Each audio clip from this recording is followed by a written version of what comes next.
Bismillahirrahmanirrahim. Assalamualaikum warahmatullahi wabarakatuh. Selamat pagi Sobat BKN dimanapun berada. Kita berjumpa kembali dalam acara Inspirasi Ramadan, program sahur bersama Badan Kebudayaan Nasional PDI Perjuangan. Pada program sahur kali ini, sambil sobat sekalian menikmati santap sahur, kita akan membincang dan menimba ilmu mengenai sejarah perkembangan Islam di Nusantara. Dan tentu akan mengangkat pemikiran tokoh-tokoh yang berperan sangat strategis dalam proses dakwah dan syiar Islam. Yang tentu mereka sangat mengedepankan nilai-nilai rahmatan lil alamin, cinta kasih, serta mengedepankan nilai kebangsaan. Pada episode kali ini tentu kita akan berbincang dan mengambil inspirasi dari seorang tokoh dan ulama yang sangat penting bagi perkembangan dakwah Islam di tanah Lombok, Nusa Tenggara Barat, yaitu Tuan Guru Kiai Haji Muhammad Zainuddin Abdul Majid. Dan untuk membahas ini telah hadir bersama kita seorang yang tentu tidak asing lagi bagi kita. Beliau juga merupakan seorang ulama, seorang politisi, dan beliau adalah cucu langsung dari Tuan Guru Kiai Haji Muhammad Zainuddin Abdul Majid atau Tuan Guru Pancor, yang juga saat ini diamanahkan sebagai Ketua Umum Nahdlatul Watan Diniyah Islamiyah. Beliau adalah Dr. Tuan Guru Bajang Muhammad Zainul Majdi MA, atau yang biasa dipanggil dengan Tuan Guru Bajang. Assalamualaikum Tuan Guru. Waalaikumsalam warahmatullahi wabarakatuh. Ahlan wa marhaban. Alhamdulillah. Terima kasih ini sudah bisa memberkahi tempat ini, insya Allah. Alhamdulillah. Alhamdulillah. Mudah-mudahan kita bisa mengambil inspirasi banyak dari Tuan Guru Zainuddin Abdul Majid. Baik Sobat BKN sekalian, sebelum memasuki obrolan kita terkait keteladanan Tuan Guru Pancor atau Tuan Guru Kiai Haji Muhammad Zainuddin Abdul Majid, mari kita saksikan terlebih dahulu cuplikan video profil singkat Tuan Guru Kiai Haji Muhammad Zainuddin Abdul Majid berikut ini. Tuan Guru Kiai Haji Zainuddin Abdul Majid. Muhammad Zainuddin Abdul Majid lahir di Bermi, Pancor, Selong, Lombok Timur, Nusa Tenggara Barat tahun 1898. Beliau merupakan seorang ulama karismatik dari Pulau Lombok, Nusa Tenggara Barat, dan merupakan pendiri Nahdlatul Watan Diniyah Islamiyah, organisasi massa Islam terbesar di provinsi tersebut. Tuan Guru merupakan gelar bagi para pemimpin agama yang bertugas untuk membina, membimbing, dan mengayomi umat Islam dalam hal-hal keagamaan dan sosial kemasyarakatan. Silsilah Tuan Guru Kiai Haji Muhammad Zainuddin Abdul Majid dalam beberapa sumber merupakan keturunan Sultan-Sultan Selaparang, sebuah kerajaan Islam yang pernah berkuasa di Pulau Lombok. Beliau meninggal di Pancor, Selong, Lombok Timur, Nusa Tenggara Barat pada tanggal 21 Oktober tahun 1997 pada umur 99 tahun dan dimakamkan di sana.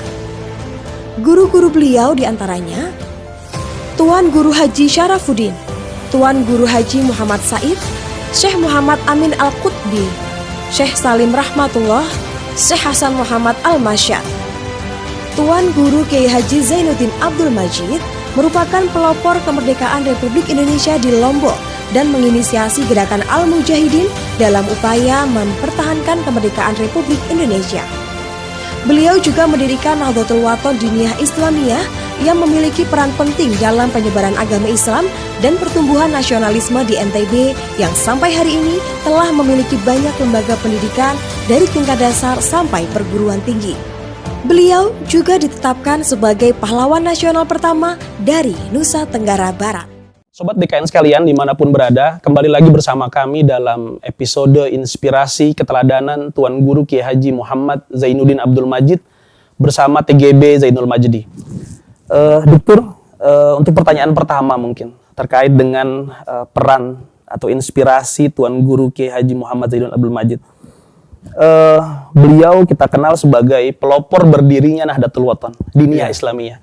Yang pertama kita ingin tahu sebenarnya tujuan beliau pertama kali mendirikan organisasi Nahdlatul Watan Diniyah Islamiyah itu skala itu seperti apa, Dokter? Ya, bismillahirrahmanirrahim. Terima kasih Ustadz Mabda dan para pemirsa. Pertama ya tentu terima kasih atas kesempatan dan silaturahim. Tasyarrafna Dokter.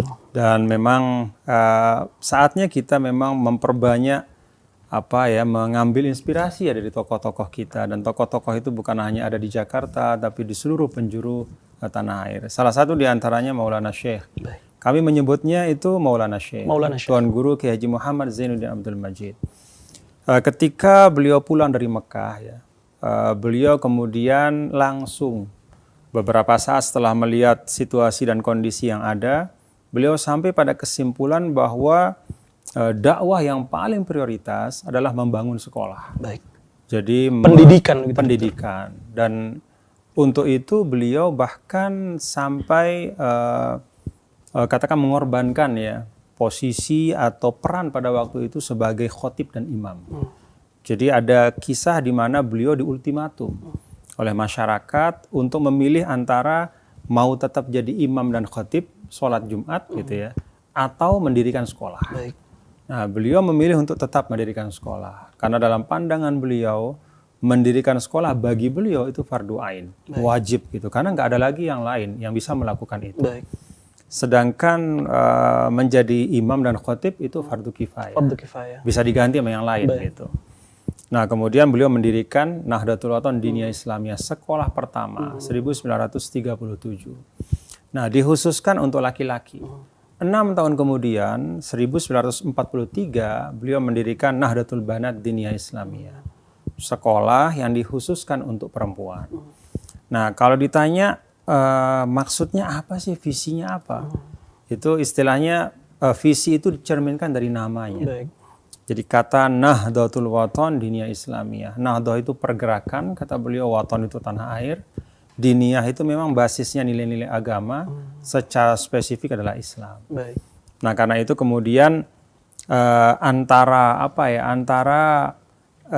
keislaman dan keindonesiaan itu dalam bahasa beliau dalam satu tarikan nafas. Jadi selalu beliau sampaikan yang namanya Nahdlatul Wathon Diniyah Islamiyah itu tidak hanya berdimensi Islam tapi juga berdimensi Indonesia. Baik. Kita ketahui kan memang hanya Nahdlatul Wathon saja, tapi ternyata di belakangnya ada Diniyah Islamiyah. Ya. Nah, ini sesuatu yang mungkin baru perspektifnya. Iya. Dalam artian memang yang diinginkan tetap punya prinsip dasar nilai-nilai Diniyah Islamiyah, gitu Dokter. Iya. Baik. Jika kemudian kita lihat Tuan Guru Pancor ini kan berumur panjang, Dokter. Iya. Kira-kira umur 99 tahun, betul Dokter? 99 tahun, meninggal wafat tahun 97 kalau saya nggak salah. Alhamdulillah juga saya pernah berkunjung berziarah ke sana, alhamdulillah. Baik. Tapi tentu kita ingin tahu, Dokter, seorang ulama pasti memiliki jaringan keilmuan, sanad keilmuan yang tentu bersambung sampai Rasulullah SAW. Bagaimana, Dokter, jaringan keilmuan dari Tuan Guru Pancor ini? Kalau kita lihat genealogi keilmuan beliau ya, itu kan tersambung kepada para guru yang menjadi guru dari para ulama Nusantara. Baik. Jadi kalau kami sering disampaikan oleh beliau itu ada beberapa figur yang sangat berpengaruh pada beliau. Ada Maulana Syekh Hasan Muhammad Al-Masyad. Syekh Hasan Masyad, ulama hadis. Betul. Kemudian ada Maulana Syekh Said Muhammad Amin Al-Qutbi. Allah. Itu juga seorang yang sangat berpengaruh pada beliau. Baik. Kemudian juga Syekh Salim Rahmatullah. Oh, Saulatiyah. Ya, Saulatiyah anak dari pendiri Saulatiyah. Baik. Nah, kita tahu bahwa 3 nama itu juga adalah guru dari para ulama-ulama Indonesia. Termasuk Hadratus Syekh, kemudian juga beberapa ulama-ulama besar ya, pendiri dan para pemimpin utama di Nahdlatul Ulama ya. Itu adalah murid-murid dari beliau-beliau juga. Baik. Jadi sesungguhnya kalau kita lihat dalam konteks yang luas, gitu, anak-anak Indonesia ya, atau putra-putra Nusantara yang belajar di Mekah dan Madinah pada waktu itu, kalau saya lihat mereka mengalami proses ya, tidak hanya memahami Islam, tapi juga ditanamkan semangat kemerdekaan. Baik. Jadi ketika pulang ke tanah air itu masing-masing kemudian menjadi pionir, dan Hadratus Syekh pahlawan nasional, termasuk juga Maulana Syekh juga pahlawan nasional. Baik, Dokter. Kalau beliau sanatnya ke Makkah, cucu beliau sanatnya ke Mesir sana. Ya, Alhamdulillah. Sama seperti Ustaz Mabda. Alhamdulillah, dokter. Terima kasih. Baik, dokter. Dan baru-baru ini kan memang Tuan Guru Kiai Haji Muhammad Zainul Majid ini menjadi pahlawan nasional, diberi gelar pahlawan nasional. Kalau kita ingin kemudian bertanya, dokter, sebenarnya arti gelar pahlawan kepada beliau ini bagi masyarakat Nusa Tenggara Barat seperti apa, dokter? Ya, kalau dari beliaunya sendiri kan tidak pernah ada orientasi ke situ. Baik. Dan bagi para muridnya, ya kami semua ya beliau seorang yang insya Allah dimuliakan oleh Allah Subhanahu Wa Taala. Termasuk wali min auliyaillah. Jadi mau gelar pahlawan nasional atau tidak, itu sebenarnya inspirasinya tetap hidup dalam diri kami semua. Tetapi tentu saja kita sebagai bangsa itu perlu figur-figur yang bisa kita teladani. Dan bagi masyarakat NTB ya terus terang beliau adalah figur yang menjadi guru bagi semua. Dan beliau satu-satunya pahlawan nasional dari NTB hingga saat ini. Dan menurut saya juga satu hal baik ya dari ditetapkannya beliau sebagai pahlawan nasional adalah bahwa jejak perjuangan kebangsaan itu tidak bisa lepas ya dari jejak perjuangan para ulama. Jadi para ulama adalah komponen inti ya di dalam perjuangan kebangsaan kita. Betul. Dan menurut saya itu harus kita apresiasi. Dan ya tanggung jawab juga ya bagi murid-muridnya para ulama, Ustaz Mabda saya, bahwa kita di Indonesia ini tidak hanya membawa semangat keislaman, tapi juga semangat kebangsaan. merawat semangat kebangsaan yang memang ditanamkan kuat-kuat oleh para guru kita, termasuk oleh Maulana Syekh. Baik. Terima kasih, dokter. Luar biasa sekali berarti hikmat beliau di Nusa Tenggara Barat bagi masyarakat NTB ini. Selanjutnya, dokter, saat ini antum diamanahkan untuk menjadi ketua Nahdlatul Wathon Diniyah Islamiyah. Kita mungkin ingin banyak mengenal Nahdlatul Wathon saat ini. Apa sebenarnya peran strategis atau visi misi yang akan dijalankan oleh Nahdlatul Wathon ke depan, khususnya untuk dakwah Islam dan tentu untuk kebangsaan ini, dokter. Iya, kalau bicara dalam konteks organisasi. Jadi ada keunikan ya, kalau di Nahdlatul Wathon Diniyah Islamiyah itu memang sekolah dulu baru kemudian organisasi. Ada pesantrennya, dokter, di jadi sekolah dulu dibangun, sekolah untuk laki-laki, perempuan, kemudian cabang-cabang, lalu kemudian barulah dibangun organisasi untuk menaungi itu semua. Jadi bukan dari awal organisasi. Kulturnya adalah pendidikan, dokter ya. Sebelum ada strukturalnya adalah organisasi. Betul. Jadi pengorganisasian itu adalah sebenarnya untuk mewadahi. Lalu kemudian membangun kolaborasi. Nah, kalau lihat kiprah dari NWDI sebenarnya kiprahnya itu sedalam rentang waktu yang demikian panjang. Jadi kalau kita lihat secara kultural ya NWDI itu menjadi komponen utama di dalam membangun corak keberagamaan Ahlus Sunnah wal Jamaah di NTB bersama dengan NU, Nahdlatul Ulama dan juga komponen-komponen yang lain. Nah, syukurnya ya sejak awal gitu Maulana Syekh itu selalu menanamkan ya, kepada kami semua santrinya bahwa kita ini berislam bukan di ruang hampa, tapi kita berislam di ruang dan waktu. Ruang itu namanya Indonesia, waktu itu namanya sekarang. Karena itu nggak bisa lepas dari Indonesia. Gitu. Karena itu beliau bahkan mengarang nasyid bahasa Arab. Ya. Saya betul pernah mendengar itu. Gini, Indonesia anti romzul ittihadi ya ittihad sasak Indonesia ilal amam sirlatu bali lakil fidaya ittihad. Waduh, harus diijazahkan itu. Indonesia engkau itu simbol dari persatuan kami. Bergerak maju terus. Lakil fida untukmu semua kami korbankan. Ya. Nah, jadi Indonesia seperti itu Indonesia. Dalam konsep beliau. Sehingga beliau selalu menyampaikan di mana-mana bahwa kita berorganisasi ini bukan sekedar nama Nahdlatul Wathon Diniyah Islamiyah, tapi itu mencerminkan elan vital perjuangan kita. Bahwa semua yang kita kerjakan untuk kebangkitan Indonesia. Baik dokter. Saya juga waktu di sempat berkunjung ke pesantren sana bersama seorang syekh dari Mesir. Memang ada nasyid yang dikumandangkan oleh santri itu. Entah pas lagi selesai acara atau gimana, itu kan luar biasa. Seperti mungkin seperti ya lal waton. Karangan Kiai Wahab Hasbullah gitu. Kalau sekarang kita seringnya ya lal waton gitu. Tapi kalau dari Nahdlatul Wathon punya nasyid sendiri yang sebenarnya harus diproklamirkan, dokter, di-share itu sebenarnya, diijazahkan itu.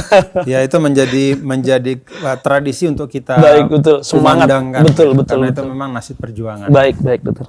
Baik, dokter, pertanyaan terakhir, dokter. Tentu kita di Ramadan ini ingin menggali inspirasi dari tokoh-tokoh, para ulama-ulama kita begitu. Lalu terkhusus kepada Tuan Guru Pancor ini. Apa sebenarnya inspirasi yang mungkin bisa diambil oleh anak-anak muda, oleh kita sebagai generasi-generasi masa kini untuk bisa meneladani beliau, dokter? Satu, beliau sering menyampaikan bahwa matahari adalah guruku. Matahari adalah guruku. Tidak peduli dalam keadaan apapun, dia selalu berputar. Baik. Karena itu Maulana Syekh itu sehatnya itu kalau keluar dari rumah. Sehatnya itu kalau ngajar. Jadi kalau lagi sakit, obatnya ngajar. Jadi keluar dari rumah gitu. Nah, ini menurut saya bisa menjadi inspirasi untuk anak-anak muda kita gitu, bahwa al-harokah barokah. Bergeraklah Anda. Gerak Anda itu akan menghasilkan keberkahan. Tirakat beliau ta'lim gitu, dokter ya. Ya, tarekat beliau adalah mengajar. Baik. Yang kedua, menurut saya yang sangat penting adalah mengerti betul prioritas kita. Jadi ketika beliau diberikan beberapa pilihan-pilihan yang krusial dalam kehidupan beliau, pilih ini atau ini, beliau selalu memilih untuk tetap konsisten pada dakwah pendidikan. Jadi ini tentang masalah skala prioritas. Saya pikir ini juga penting untuk kita ya Ustaz Mabda ya, bahwa dari sekian banyak tugas dan tanggung jawab, kita harus memilih yang benar-benar memiliki dampak yang maksimal untuk kemajuan baik pribadi maupun kemajuan umat dan bangsa. Terima kasih, dokter, atas kehadirannya. Semoga kedepannya silaturahmi ini terus terjalin. Amin. Mudah-mudahan kita bisa terus komunikasi silaturahmi, dan kalau ada kesempatan mungkin bisa berguru lagi, kita ngaji lagi bareng antum. Sama-sama. Mudah-mudahan juga bisa berziarah. Saya juga mengapresiasi BKN untuk terus menggali inspirasi dari tokoh-tokoh kita, pahlawan-pahlawan kita. Ayo khidmat, dokter, insyaallah. Mudah-mudahan selalu berkah, insyaallah. Baik sobat BKN sekalian, begitu hangat perbincangan kita pada pagi hari ini, sampai tak terasa bahwa kita telah berada pada penghujung acara. Meski demikian, pada pagi hari ini sedikit banyak kita telah belajar tentang perjuangan yang luar biasa dari seorang Tuan Guru Kiai Haji Muhammad Zainuddin Abdul Majid, langsung dari keturunan dan penerus perjuangan beliau di Tanah Lombok. Beliau Tuan Guru Kiai Haji Muhammad Zainuddin Abdul Majid. Kita semua jadi penerus. Masya Allah, terima kasih.